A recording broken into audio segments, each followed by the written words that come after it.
네. 야당 측 간사입니다. 국무총리 인사청문회 우원식 새정치민주연합 의원을 만나겠습니다. 안녕하십니까? 네, 안녕하세요. 우원식입니다. 네네. 우원식 의원께서는 이번 그 인사청문회에서 가장 두드러진 점, 어떤 점을 지적하시겠습니까? 그 검증을 준비하면서 네. 핵심적인 문제는 민생 대란 시기거든요. 민생 위기 시대입니다. 네. 민생 위기의 핵심은 비정규직 1,000만 그리고 자영업 하시는 600만에 달하는 국민들의 소득이 전혀 거의 없기 때문에 굉장히 네. 어려움을 지금 겪고 있는데 그 평생 민생과는 전혀 관계없이 공안검사로만 했던 분이 네. 이런 민생 위기 시대에 적합한 총리인가라고 하는 점을 우선 분명하게 검증을 할 생각이고요. 네. 그리고 두 번째는 이분이 그동안 지난번 국방부 장관 검증 과정에서도 자료를 제대로 내지 않고 지난 법무장관 검증에 네. 지난 법무장관 검증 때 자료를 제대로 내지 않고 의혹에 대해서 뭉개는 방식으로 제대로 대답을 하지 않는 방식으로 검증을 통과했거든요. 그래서 자료 제출을 제대로 받아서 제기되어졌던 도덕성 문제를 제대로 검증하겠다 이런 생각을 네. 지금까지 자료 제출 요구에 적극적으로 응해하고 있습니까? 아니면 미진한 부분이 있습니까? 그동안 이제 저희가 요구했던 자료 제출은 거의 답변을 잘 안 하고 있어서요. 네. 위원회 의결했던 39건에 대해서 정상 제출한 거는 7건밖에 되질 않습니다. 그렇습니까? 네. 그 제출 거부한 것이 14건이고 네. 제출하지 않은 게 12건이고요. 아주 부실하게 제출한 게 6건이고 네. 특히 저희들이 문제를 제기했던 네. 그 공직 퇴임 후에 변호사 시절에 맡았던 119건의 그 수임 중에 이게 이제 수임이 제대로 됐는가, 네.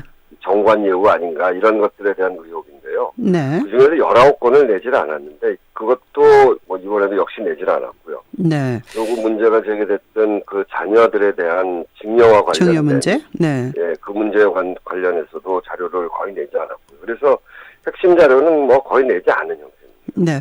그렇게 요구한 자료에 잘 제출하지 않았다면 야당 측의 그 분위기라고 그럴까? 황교안 인사청문회에 관한 분위기는 지금 어떻게 돌아가고 있습니까?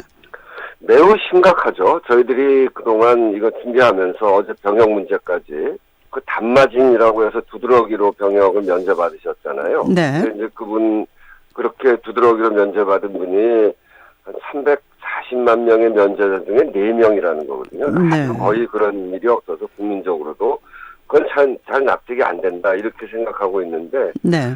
경적 기록을 김광진 의원이 확인해서 보니까 네. 80년 7월 4일 날 병역 면제를 받았는데 수도통합병원에 의해서 최종 단마진이라고 판정된 게 확정된 것은 네. 예. 그게 7월 10일이에요. 그러니까 면제는 먼저 받고 증상이 확정된 거 네. 그것은 7월 10일이란 말이죠. 이거는 별로 이해가 없는 일입니다. 이 증상에 대해서 네. 확정하고 정밀 검사가 다 끝난 후에 그러고 병역에 대한 판정을 하는데 병역 면제 판정을 먼저 하고 그 다음에 네. 증상에 대해서 이게 그 수도통합병원에서 정밀 검사하고 확정한다는 건 납득하기 어렵기 때문에 네. 그런 문제들이 지금 다 있는데 자료도 제대로 안 내고요. 네. 그리고 그렇게 제기되어지는 의혹들에 대해서는 청문회에 가서 대답하겠다고 그러고. 네. 그러니까 이 3일 동안 어떻게 버티면서 그냥 통과해 보려고 하는 거 아닌가. 예. 그런 생각이 저희들한테 들기 네. 때문에 이거 청문회가 제대로 유지될 수 있는가라고 하는 점에 대해서 네. 좀 걱정입니다. 그 새정치민주연합이 요청한 노회찬 전 의원 그 황교안 총리 후보하고는 이제 고등학교 동창이고 절친한 사이인 걸로 알려져 있습니다. 참고인은 최동욱 전 검찰총장이 참고인이죠. 참고인의 경우는 꼭 출석할 의무는 없지 않습니까? 네, 그렇습니다. 네, 그러면 지금 선택한 증인의 경우 어떤 측면에서 요청하신 겁니까?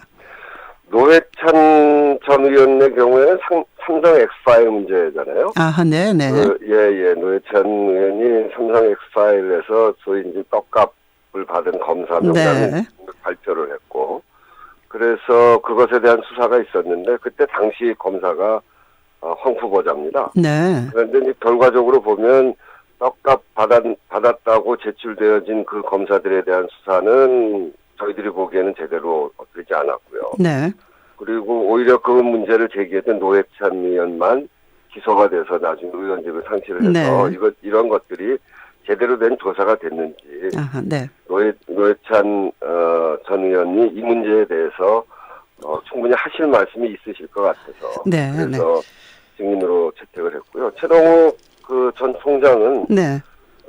그 참고인이어서 이제 본인이 최종적으로 판단하고 나오실 텐데 네. 국정원 댓글 의혹 사건 이 부분에 대해서 최동욱 총장이 책임을 지고 쭉 조사해 가다가 결국 낙마하지 않았습니까? 네. 그때 이제 그 법무장관이 황후보자였는데 그 외압이 있었다 이런 의혹이 있습니다. 네, 네. 네, 그 수사에 대한 그래서 그 부분에 대해서 최동욱 전 총장께서 나와서 하실 말씀이 있으실 것 같아서 네. 참고인으로 채택한 겁니다. 네, 그러니까 노회찬 전 의원이나 최동욱 전 총장이 다 야당 측에서 원한 네, 증인이었군요. 네. 예, 간단히 하나 여쭤보겠습니다. 총리가 지금 없습니다. 메르스로 네. 전 국민이 불안에 잠겨 있습니다. 총리 네. 자리에 대해서 어떻게 생각하십니까? 이 시점에서. 총리 자리가 매우 중요하죠. 네. 그리고 총리는 어떤 사람이 돼야 되는가를 우리가 한번 살펴볼 수밖에 없는 상황이 되어 있습니다. 네. 총리는 정말 국민의 생명과 안전을 그 최우선으로 생각해야 되고요. 네. 그리고 총리는 국민의 어떤 생활, 삶 예. 이런 문제들에 대해 정말 진지하게 고민할 수 있는 분이 돼야 됩니다. 알겠습니다. 국민이 지금 매우 어려운 상황인데 그렇습니다. 네. 이 총리가 되시는 분이 이런 문제에 대해서 고민보다는 네. 정권의 안보, 정권의 보위를 위해서 노력하실 분이 총리가 된다고 한다면 네. 그것도 참 국가적으로 국민적으로 봐도 어려운 문제 네, 아니겠습니까? 그렇습니다. 그런 점에서 검증을 철저히 저희들이 하려고 생각하고 있습니다. 네. 지금 네. 사실은 황교안 국무총리 인사청문회에 대해서 국민의 관심은 지금 옅어져 있습니다. 메르스 때문에 월요일, 화요일 그리고 수요일, 사흘 지켜보겠습니다. 오늘 말씀 잘 들었습니다. 고맙습니다. 네, 감사합니다. 네, 우원식 새정치민주연합 황교안 국무총리 인사청문회 간사를 만나봤습니다.